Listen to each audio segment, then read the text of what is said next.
Welcome to the Today in History podcast, where you learn about an event that occurred today, October 19th, from history. Today's episode is titled, October 19th, 1781, Victory at Yorktown.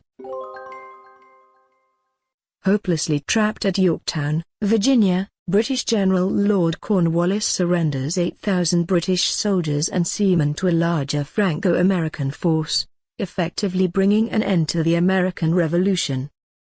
Lord Cornwallis was one of the most capable British generals of the American Revolution. In 1776, he drove General George Washington's Patriots forces out of New Jersey, and in 1780 he won a stunning victory over General Horatio Gates Patriot army at Camden, South Carolina. Cornwallis' subsequent invasion of North Carolina was less successful, however, and in April 1781 he led his weary and battered troops toward the Virginia coast, where he could maintain seaborne lines of communication with the large British army of General Henry Clinton in New York City. After conducting a series of raids against towns and plantations in Virginia, Cornwallis settled in the tidewater town of Yorktown in August. The British immediately began fortifying the town and the adjacent promontory of Gloucester Point across the York River. General George Washington instructed the Marquis de Lafayette, who was in Virginia with an American army of around 5,000 men, to block Cornwallis' escape from Yorktown by land. In the meantime, Washington's 2,500 troops in New York were joined by a French army of 4,000 men under the Count de Rochambe. Washington and Rochambe made plans to attack Cornwallis with the assistance of a large French fleet under the Count de Grasse, and on August 21 they crossed the Hudson River to march south to Yorktown. Covering 200 miles in 15 days, the Allied force reached the head of Chesapeake Bay in early September. Meanwhile, a British fleet under Admiral Thomas Graves failed to break French naval superiority at the Battle of Virginia Capes on September 5, denying Cornwallis his expected reinforcements. Beginning September 14, de Grasse transported Washington and Rochambe's men down the Chesapeake to Virginia, where they joined Lafayette and completed the encirclement of Yorktown on September 28.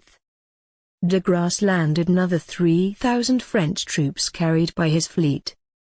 During the first 2 weeks of October, the 14,000 Franco-American troops gradually overcame the fortified British positions with the aid of de Grasse's warships. A large British fleet carrying 7,000 men set out to rescue Cornwallis, but it was too late. On October 19, General Cornwallis surrendered 7,087 officers and men, 900 seamen, 144 cannons, 15 galleys, a frigate, and 30 transport ships. Pleading illness, he did not attend the surrender ceremony, but his second-in-command, General Charles O'Hara, carried Cornwallis' sword to the American and French commanders. As the British and Hessian troops marched out to surrender, the British bands played the song "The World Turned Upside Down." Although the war persisted on the high seas and in other theaters, the Patriot victory at Yorktown effectively ended fighting in the American colonies. Peace negotiations began in 1782, and on September 3, 1783, the Treaty of Paris was signed, formally recognizing the United States as a free and independent nation after 8 years of war.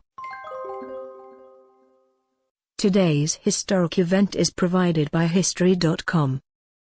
You can find a link to the article in the show notes. Help support the podcast by rating us on iTunes. One quick review goes a long way to keeping this podcast going. Thanks, and tune in tomorrow for an all-new episode of Today in History.